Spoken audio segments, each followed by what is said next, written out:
Programang ito ay rated SPG. Striktong patnubay at gabay ng magulang ang kailangan. Maaaring may masiselang tema, lengguwahe, karahasan, sexual, horror o droga na hindi angkop sa mga bata. Sabrina, pinahuli si Attorney Alon.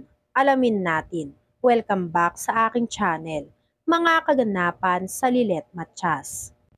Sa gitna ng isang masalimuot na sitwasyon, si Attorney Alon ay nag-aalala na minamanmanan siya ng magkapatid na si Lilet at Trixie sa tulong ni Patricia na nagbigay ng impormasyon kay Attorney Alon.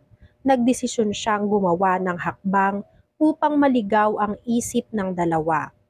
Ang kanyang layunin ay ipakita ang kanyang sarili bilang tagapagtanggol laban sa mga masasamang tao, habang sa likod ng lahat ng ito ay isang masalimuot na plano ng panglilinlang. Sa kanyang pagpapanggap, nag-set up si Attorney Alon ng isang pekeng holdapan, kung saan ang mga kasabwat niya ay nagkunwaring mga holdapper. Ang lahat ng ito ay isang maingat na plano upang makuha ang tiwala ni Lilet at Trixie at upang ipakita na siya ay isang bayani sa kanilang mga mata. Sa kabila ng mga panganib, ang kanyang mga hakbang ay tila nagbubunga ng tagumpay at ang kanyang mga kasinungalingan ay nagiging mas komplikado. Samantala, si Eira, ang fiancé ni Attorney Alon, ay nag-aalala sa kanyang kaligtasan dahil sa balita na na-hold up nga itong si Attorney Alon kasama si Lilet at Trixie. Sa kanyang puso, mas pinahalagahan niya ang kaligtasan ni Attorney Alon kaysa sa malaking halaga ng pera na nawala sa kanila. Sa kanilang pag-uusap, nagpakita si Attorney Alon ng mga palatandaan ng pagiging isang biktima at sa huli, nagdesisyon si Eira na dapat na lang mag-hire ng bodyguard para kay Attorney Alon na nagbigay sa kanya ng pakiramdam ng seguridad. Ngunit sa likod ng mga ngiti at pangako, si Lilet ay nag-aalala sa mga nangyayari. Sa kanyang pag-uusap kay Tinang Ses, ipinahayag niya ang kanyang mga pagdududa kay Attorney Alon. Sa kabila ng mga pangako ng kaligtasan, nagbigay siya ng mga sermon kay Lilet at nagdulot ng hidwaan sa kanilang pamilya. Si Emong ay nagmungkahi na sana ay si Anton na lang ang pinili nilang magmanman kay Attorney Alon. Ngunit hindi ito pinansin ni Tinang Ses habang nag-uusap si Attorney Alon at ang kanyang mga kasabwat. Biglang sumulpot si Patricia, galit na galit sa mga nangyari. Ang kanyang galit ay nag-ugat sa pag-aalala para sa kanyang anak na si Trixie. Sa kabila ng mga pangako ni Attorney Alon na ito na ang huli, nagpatuloy ang tensyon sa pagitan nilang dalawa. Sa isang pagkakataon, hindi nakapagpigil si Patricia at nasampal niya si Attorney Alon na nagbigay diin sa kanyang galit at pagkabigo. Sa kabilang banda, si Sabrina na nagtiwala kay Attorney Alon sa kanyang mga pinansyal na usapin ay naguguluhan na. Ang kanyang mga pagdududa ay nag-ugat sa kanyang mga obserbasyon sa mga hindi kanais-nais na gawain ni Attorney Alon. Sa kanyang paglapit kay Attorney Alon, humingi siya ng tulong para sa kanyang kapatid na nangangailangan ng pera para sa pagpapagamot.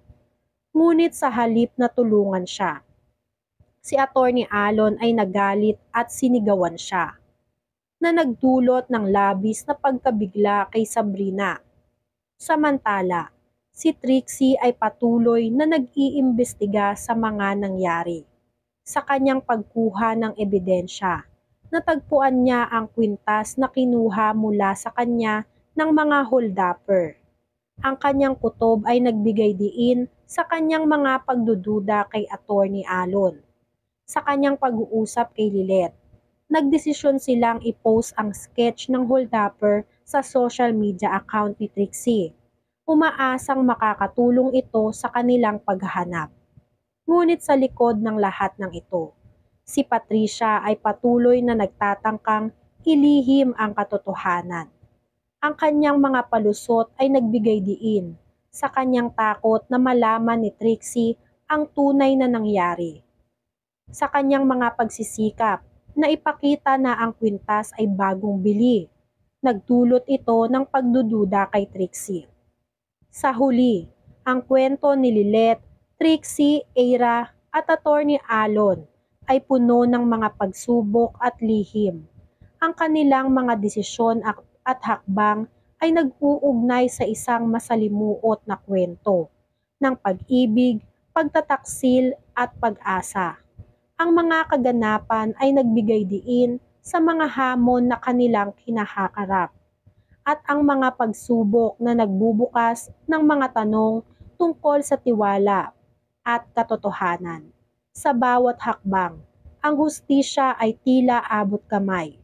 Ngunit ang mga lihim at kasinungalingan ay patuloy na nagkukubli sa likod ng mga ngiti.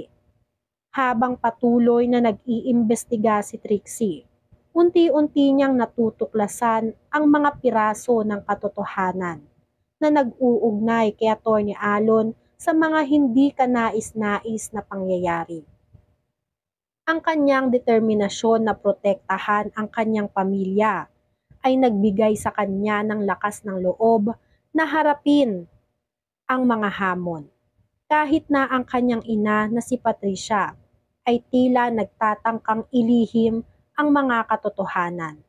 Sa paglipas ng mga araw, ang tensyon sa pagitan ng mga tauhan ay patuloy na tumitindi. Si Eira, sa kabila ng kanyang pagmamahal kay Attorney Alon, ay nagsisimulang magduda sa kanyang mga intensyon. Ang kanyang pag-aalala ay nagiging mas malalim habang unti-unting lumalabas ang mga ebidensya ng mga kasinungalingan at panglilinlang. Sa isang dramatikong pag-uusap, nagdesisyon si Lilette at Trixie na harapin si Attorney Alon. Ang kanilang mga tanong ay puno ng pagdududa at takot. Ngunit ang kanilang determinasyon na malaman ang katotohanan ay nagbigay sa kanila ng lakas. Sa kanilang pag-uusap, nagpakita si Attorney Alon ng kanyang kakayahan na manipulahin ang sitwasyon. Ngunit sa kabila ng kanyang mga palusot, hindi na ito nakaligtas sa mga mata ng magkapatid.